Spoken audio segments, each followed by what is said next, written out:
আল্লাহ নবী সাল্লাল্লাহু আলাইহি ওয়াসাল্লাম বলেন, সাদ, তোমার আত্মমর্যাদা যদি এমন হয়, আমার আত্মমর্যাদা তার চাইতে বেশি না কম? বেশি। এরপরে নবীজি বলে আরো আশ্চর্য কথা, নবীজি বলে, এবার শোনো সাদ, তোমার আর আমার, মানে তুমি সাদ আর আমি মুহাম্মদ, আমরা দুইজনের আত্মমর্যাদা যে দূর, আল্লাহর কসম আমার রব্বুল আলামিন মাওলার আত্মমর্যাদা তার চাইতে আরো কোটি কোটি কোটি গুণ বেশি। সুবহানাল্লাহ। এই কারণে, শুনতেছেন সবাই, এই কারণে আল্লাহ নবী বলেন, এই কারণে আমার আল্লাহ ওয়াদা করে রাখছে যে বেপর্দা নারীকে আমি আল্লাহ 500 বছরের দূরত্বে রাইখাও জান্নাতের গ্রান তার নাকেও লাগতে দেব না। আল্লাহ বলেন, আমি দিতাম না, তোরে দিতাম না। তুই বেপর্দা নারী, তুই যা পারস দুনিয়ায় বুঝ করে লো, আরো বেড়া দেখা, আমার কথা ডাইরেক্ট, তুই আরো অসভ্য দেখা, তুই রাস্তার লম্পট যত ফাঁস সব ডিরে দেখা, হিসাব রাখ কতজন তোরে দেখে হাসছে। কিন্তু আল্লাহ বলে, বন্ধু জানাই দিয়েন, ওই নাফরমান বেপর্দা নারীকে আমি রব্বুল আলামিন জান্নাতের গ্রান নাকেও লাগতে দেব না। অথচ জান্নাতের গ্রান বলে নবীজি বলছেন 500 বছরের রাস্তা এখান থেকে, কি রামচন্দ্রপুর? জি না।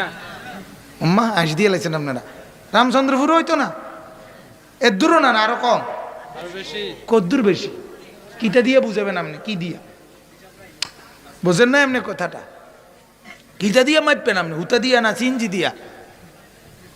সিনজি দিয়া মাপবেন না অটো দিয়া মাপবেন? কিটা দিয়ে মাপবেন? 500 বছরের রাস্তা, 500 বছর আপনি হায়াত পাইলে না মাপতেন মিয়া?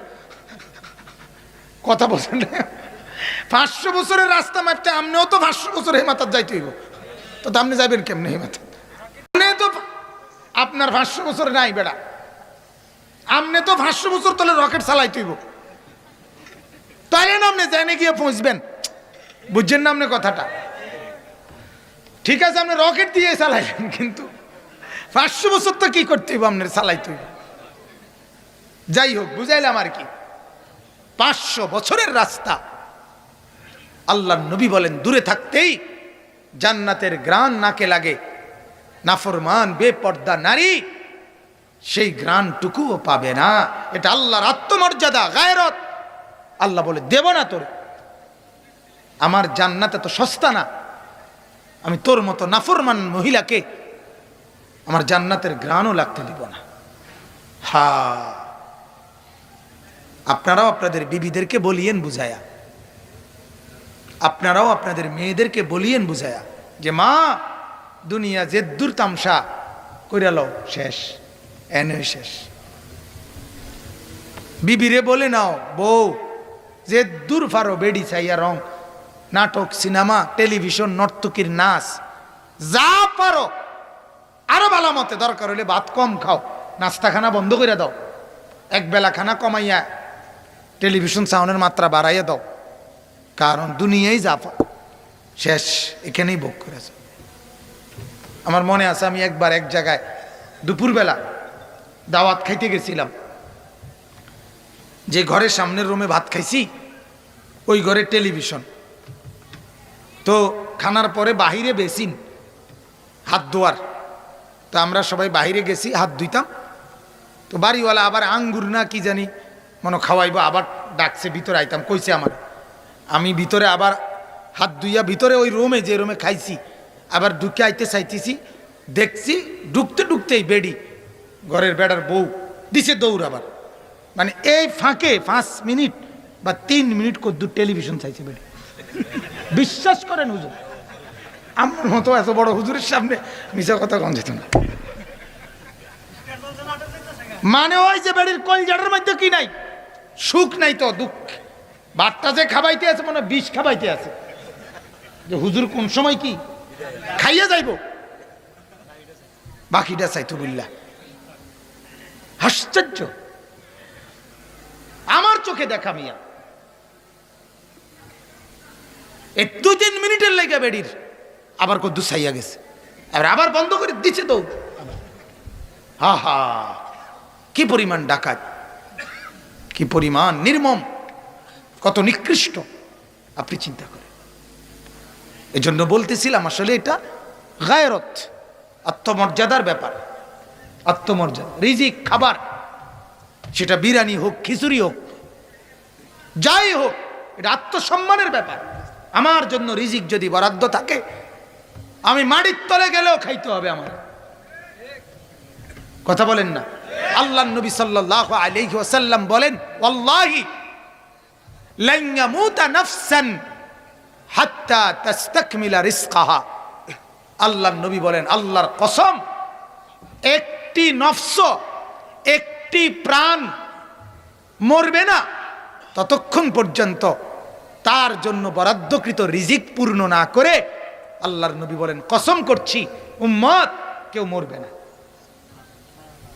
রিজিক না খাইয়া, রিজিক পূর্ণ না করে। এটা নবীজির হাদিস, আল্লাহর নবী সাল্লাল্লাহু আলাইহি ওয়াসাল্লামের হাদিস। ইন্নার রিজকা লা ইয়াতলুবুল আবদা কামা ইয়াতলুবু আজালুহু। নবীজি বলেন, কোন ব্যক্তিকে রিজিক এভাবে তালাশ করে বাহির করে, কারো মৃত্যু তাকে যেভাবে তালাশ করে বাহির করে। মৃত্যুকে খবর দিতে হয় না আপনারা নিজে আইয়ে? কথা কন না? কুল ইন্নাল মাউতাল্লাযী তাফিরুনা মিনহু ফাইন্নাহু মুলাকীকুম। যেটা আমার কারো নকল শুন না,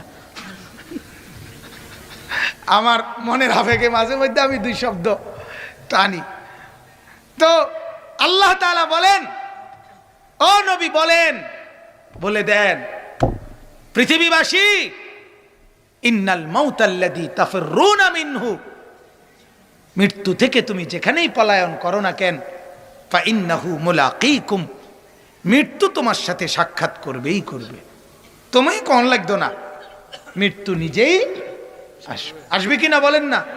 আইসিইউর ভিতরে থেকে তোমারে নিয়ে আয় পড়বে। আইসিইউর রুমে সবাই ঢুকতে পারে না, কিন্তু আজরাইল ঢুকতে পারে। আইসিইউর রুমে মালাকুল মউত ঢুকতে হইলে মাস্কও লাগাইতে হয় না, আলগা কাপড়ও লাগাইতে হয় না, ডাক্তার, নার্স, কর্তৃপক্ষ কেউ রে বলতে হয় না, হেবটা নিজে গিয়ে লইয়া আয় পড়ে। ঠিক না? সবাই যাচ্ছে জাগাত, মালাকুল মউত গেছে কখন, লইছে কখন, কেউ টের পাইছে না।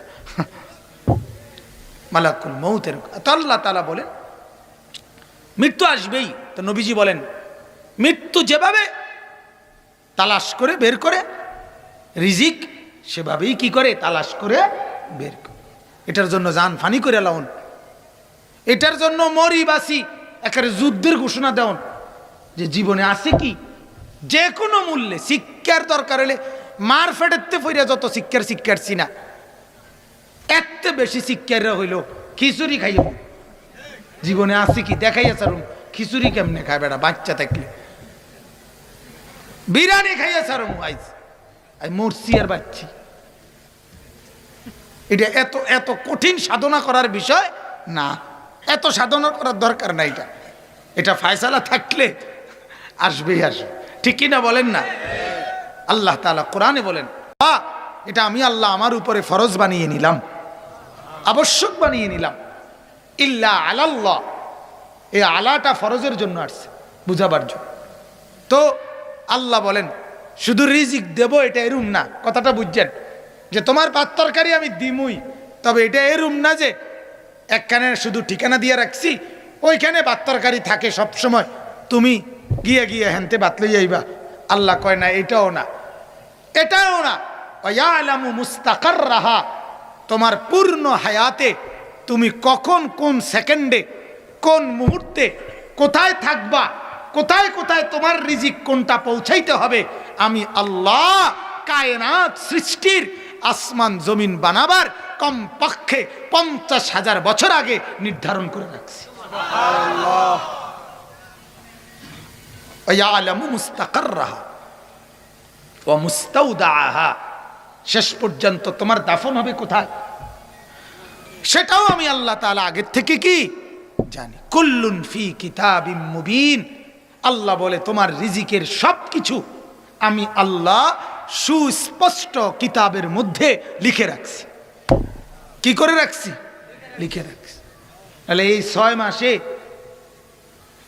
আমি একজন মানুষের আমি গতকালকে রাত্রে ছিলাম 2500 নারায়ণগঞ্জ, আজকে এনে আমি কথাটা বুঝছি।